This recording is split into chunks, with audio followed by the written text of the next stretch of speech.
Good morning students. Today I am going to start a new chapter, light.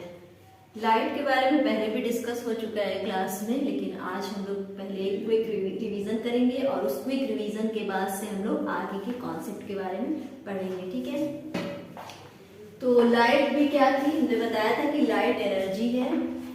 जो भी चीज हमको किसी न किसी वर्क करने में हेल्प करे, जैसे फूड हम लोग किस लिए लेते हैं, एनर्जी के लिए। साउंड भी हमने पढ़ाया था 8th क्लास आप लोगों को कि क्या है, एनर्जी का ही एक फॉर्म है, क्योंकि वो सुनने में हमारी हेल्प करता है। उसी तरह से लाइट एक एनर्जी है which help us to see, which helps us to see, यानी कि लाइट एनर्जी वो एनर्जी है जो हमें देखने में हमारी हेल्प करती है। ठीक है, तो सबसे पहले तो ये पता चला कि क्या है, लाइट एक फॉर्म ऑफ एनर्जी है। ठीक है, हीट भी क्या होती थी, हीट एनर्जी है। ठीक है, जो गर्म रखने में हेल्प करती है। अब नेक्स्ट हम लोग आ जाते हैं, जब हम लोग साउंड पढ़ रहे थे तो उसकी स्पीड के बारे में पढ़ते थे। तो स्पीड क्या थी साउंड की, फास्टेस्ट किसमें थी, सॉलिड में, बट यहाँ पे जस्ट अपोजिट होगी, light travels faster in vacuum. ठीक है, लाइट सबसे फास्ट ट्रेवल किसमें करती है, वैक्यूम में। उसके बाद एयर में, एयर या फिर गैस। उसके बाद after that in liquid, and सबसे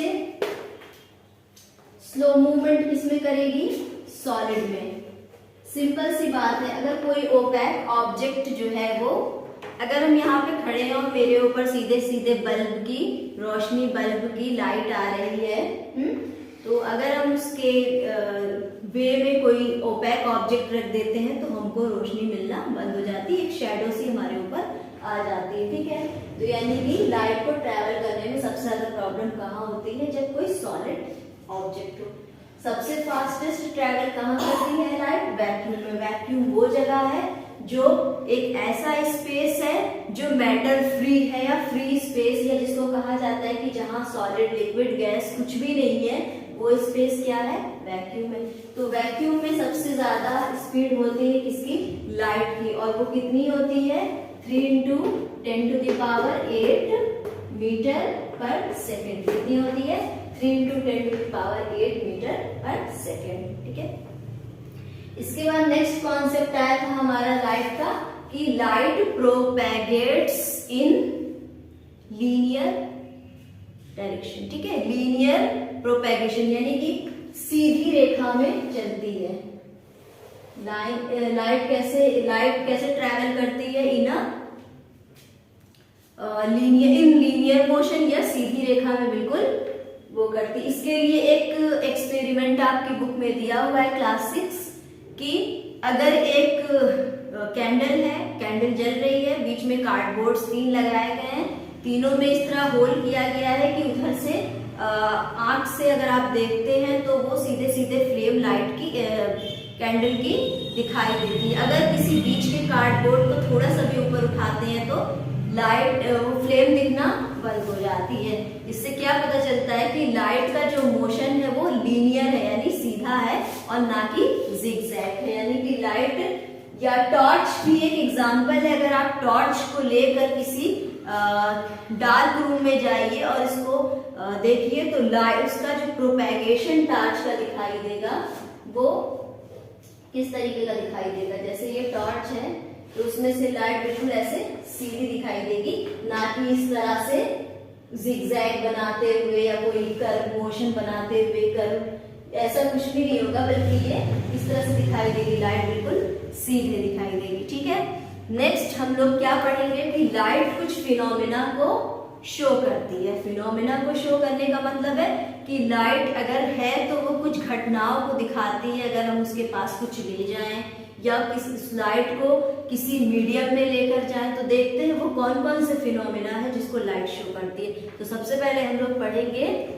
रिफ्लेक्शन ऑफ लाइट। तो फिनोमेना में सबसे पहला नंबर किसका है, रिफ्लेक्शन ऑफ लाइट का। So let's see what is reflection of light. पहला है phenomena shown by light energy. तो फर्स्ट है इसमें आपका रिफ्लेक्शन ऑफ लाइट, ठीक है, रिफ्लेक्शन ऑफ लाइट। इसके लिए ये फिनोमिना लाइट कहाँ शो करती है? ये फिनोमिना लाइट ऐसी जगह शो करती है जब लाइट प्रोपेगेट होती है या लाइट को ऑपरेट किया जाता है किसी स्मूथ, शाइनी यानी चिकने और चमकदार सरफेस पे, ठीक है। एग्जाम्पल किसका लेंगे हम लोग? प्लेन मिरर का, यानी कि जो मिरर में आप लोग अपना फेस देखते हैं घर पे, उस मिरर की हम लोग बात करेंगे। तो अगर यहाँ एक प्लेन मिरर है, ठीक है, ये जिस तरह से हम ऐसे बना रहे हैं, ये वो वाला पेंटेड वाला सरफेस है मिरर का, और ये जो ऊपर की तरफ है ये वो क्या है? वो सरफेस है, ये चिकना वाला ऊपर सरफेस है जिसपे आप अपना फेस देखते हैं, ठीक है। तो हम लोग क्या करते हैं, जैसे सपोज कीजिए कि यहाँ से टॉर्च या लेजर लाइट या कोई भी लाइट जो है यहाँ से ऑपरेट की जा रही, इंसिडेंट की जा रही है। यहाँ एक वर्ड आता है आपका इंसिडेंट। इंसिडेंट मतलब पड़ना, प्रकाश का, लाइट का पड़ना। तो अगर लाइट इस तरह से आप तिरछे इसको इंसिडेंट कर रहे हैं, ठीक है, इसको इंसिडेंट कर रहे हैं, तो ये एक फिनोमिना शो करती है कि ये लाइट कैसे अब जाएगी। लाइट तो कैसे भी जा सकती है, इधर ऑपरेट करेंगे तो वो कहाँ जाएगी? तो ये क्या करती है, जब हम लोग प्लेन मिरर पे ऑपरेट करते हैं तो वो इस तरह से वापस चली जाती है। यानी कि ये अगर हमारी, इसको हम लोग क्या बोलते हैं? Incident ray. लाइट की जो किरण है, जो लाइट जैसे कि हम लोग का जैसे सन है, सन से रेज आती है ना, सन से हमारे अर्थ पे क्या आती है? रेज आती है। उसी तरीके से ये एक लाइट रे है जिसको मिरर पे क्या किया गया है? ऑपरेट किया गया है, ठीक है। तो ये हो गई हमारी लाइट रे। इस पे पड़ने के बाद वो इसी मीडियम में, ठीक है, उसी सेम मीडियम में, जैसे कि यहाँ पे हम एक्सपेरिमेंट अगर एयर में कर रहे हैं मतलब, ठीक है, तो उसी मीडियम में क्या होती है? वो वापस चली जाती है, ठीक है। उसके बाद से यहाँ हम एक इमेजिनरी लाइन जो है वो ड्रॉ कर देते हैं, ठीक है, इस तरह से परपेंडिकुलर बनाते हुए मिरर पर से एक लाइन ड्रॉ कर देते हैं, ठीक है। इस लाइन को क्या बोलते हैं? नॉर्मल। क्या बोलते हैं? नॉर्मल, ठीक है। अब हम लोग नॉर्मल क्या बनाते हैं और क्या देखने के लिए बनाते हैं, ये हम लोग बाद में पढ़ेंगे। पहले ये देखते हैं कि ये हमारी कौन सी रे है? इंसिडेंट रे, ठीक है, इंसिडेंट रे है। और ये जो शीशे से यानी मिरर से में पड़ के जो लाइट वापस जाते हुए दिख रही है, उसी मीडियम में, सेम मीडियम में, वो कौन सी रे कहलाएगी? वो कहलाएगी रिफ्लेक्टेड रे, ठीक है। ये क्या हो जाएगी? हमारी रिफ्लेक्टेड रे। तो ये क्या हो गई? Incident ray, normal, reflected ray. और ये हमारा क्या था? प्लेन मिरर है ना, प्लेन मिरर है। अब ये हमने नॉर्मल क्यों बनाया हुआ है? नॉर्मल इसलिए बनाया गया है कि जब हम लोग देखते हैं, जब हम लोग ठीक से देखते हैं, मेजर करते हैं, तो ये देखते हैं कि यहाँ ये जो नॉर्मल के साथ इंसिडेंट रे का एंगल बन रहा आई है ना। आई क्या होता है? यहाँ पे लिख लेते हैं कि एंगल आई क्या होता है? एंगल ऑफ इंसिडेंस, ठीक है। क्या होता है? एंगल ऑफ इंसिडेंस, ठीक है। इसके बाद क्या आता है? Angle are. एंगल आर होता है एंगल ऑफ रिफ्लेक्शन। क्या होगा? एंगल ऑफ रिफ्लेक्शन, ठीक है। तो हम लोग ये देखते हैं कि जो एंगल आई है और एंगल आर है, ठीक है, यानी जो नॉर्मल से इंसिडेंट रे एंगल बना रहा आई और जो नॉर्मल से रिफ्लेक्टेड रे बना रहा एंगल आर, ये दोनों क्या है? आपस में बिल्कुल इक्वल है, ठीक है। यानी कि रिफ्लेक्शन ऑफ लाइट में मिरर, प्लेन मिरर लेंगे और इस तरह से इंसिडेंट रे, इंसिडेंट होगी रे, ठीक है, लाइट की, और रिफ्लेक्ट होगी, तो इनके बीच में कुछ रिलेशन आएगा, ठीक है। और वो रिलेशन क्या कहलाता है? लॉज ऑफ रिफ्लेक्शन, ठीक है। तो इसके बाद जैसे हमने, तो उससे पहले हम लोग रिफ्लेक्शन ऑफ लाइट का डेफिनेशन बना लेते हैं। कैसे बनाएंगे? फिगर देख के ही बनाएंगे हम लोग, ठीक है। तो क्या डेफिनेशन हो जाएगी? Bouncing back of light, bouncing back of light striking the plane mirror, ठीक है, bouncing back of light striking the plane mirror in the same medium is called reflection of light. ठीक है, bouncing back of light in the same medium after striking a plane surface is called reflection of light. ठीक है, आप लोग bookish definition भी देख लीजिएगा, ये मैंने फिगर के अकॉर्डिंग इसकी डेफिनेशन बनाया।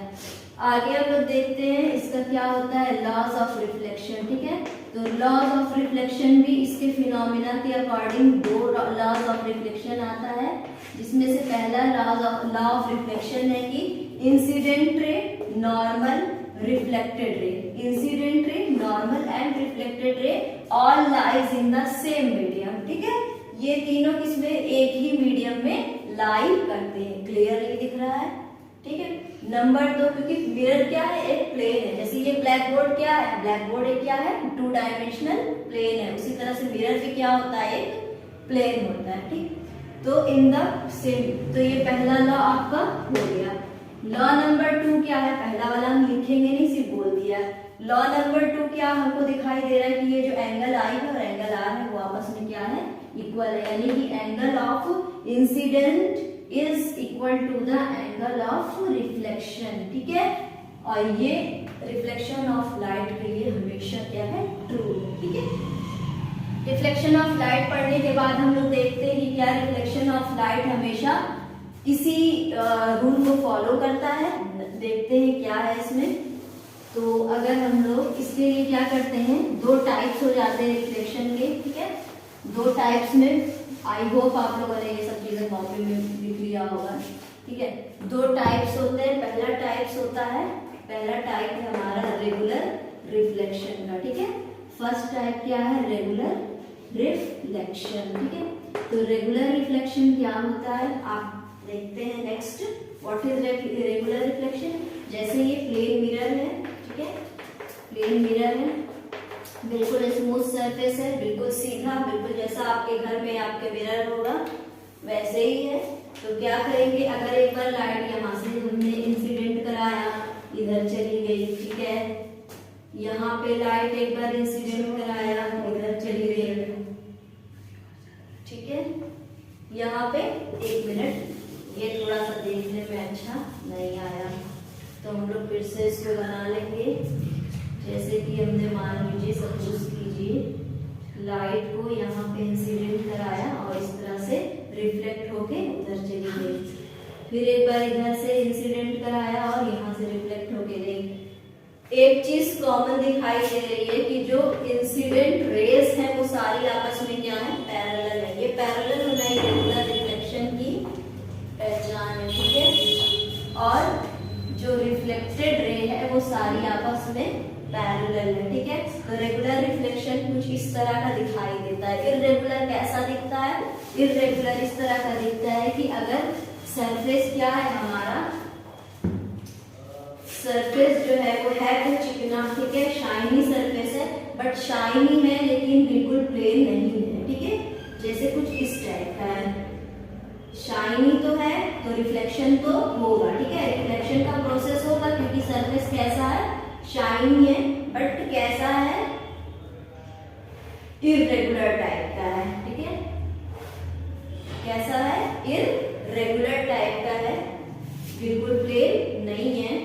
तो इनके बीच में जो है वो कुछ इस तरह की स्ट्रक्चर देखने को मिलेगा। इनकी रेज, लाइट रेज के बीच में, प्रकाशीय किरणों के बीच में कुछ इस तरह का स्ट्रक्चर देखने को मिलेगा। और ऐसे रिफ्लेक्शन को क्या कहते हैं, इर्रेगुलर रिफ्लेक्शन कहते हैं। यानी ये टाइप नंबर 2 का रिफ्लेक्शन हो गया। ठीक है, इसके बाद हम लोग नेक्स्ट देखते हैं कि आपके बुक में टॉपिक क्या है लाइट से रिलेटेड। ठीक है, तो इतना आप लोग को समझ में आ गया होगा। इसके बाद कुछ टर्म्स हैं, जैसे मिरर है, डिस्पर्सन भी है आप लोगों का, स्ट्रक्चर ऑफ ह्यूमन आई है,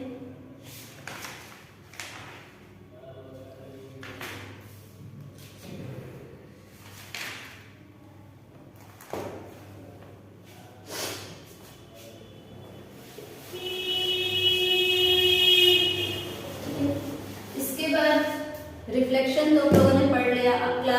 में वापस आ जाते हैं हम लोग, ठीक है। ये 6, 7, 8 तीनों का कोर्स था, बट अब हम लोग क्लास 6 में आ जाते हैं वापस और हम लोग पढ़ते हैं शैडो के बारे में, ठीक है।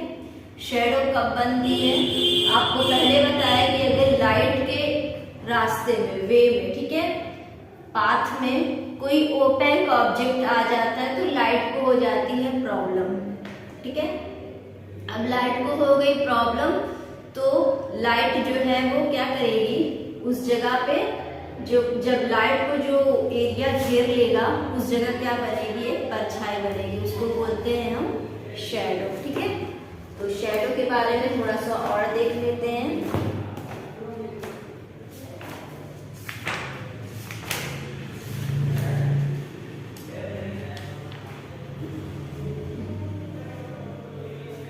As we already know, an opaque body does not allow light to pass through it. Actually, the opaque object act as an obstruction for the light falling on it. When light falls on an opaque object, जब किसी opaque object पे light पड़ती है, एक dark patch form हो जाता है, ठीक है, यानी कि एक डार्क कलर का एक पैच फॉर्म हो जाता है। And the space behind the object doesn't receive any light from the source, ठीक है। अब जैसे कि हम किसी कोई ऑब्जेक्ट है जो रोशनी में चमक रहा है, बट या कोई स्पेस है, बट अगर हम लाइट के रास्ते में आ जाएंगे तो उस जगह अंधेरा दिखाई देगा, यानी कि मेरी वजह से शैडो क्रिएट हो जाएगी, ठीक है। तो आगे हम लोग इसके बारे में पढ़ेंगे, आज के शैडो के टाइप्स क्या क्या होते हैं, और इसी के साथ आज आपकी क्लास जो है वो एंड हो रही है। नेक्स्ट हम लोग क्लास में मिलेंगे। Thank you.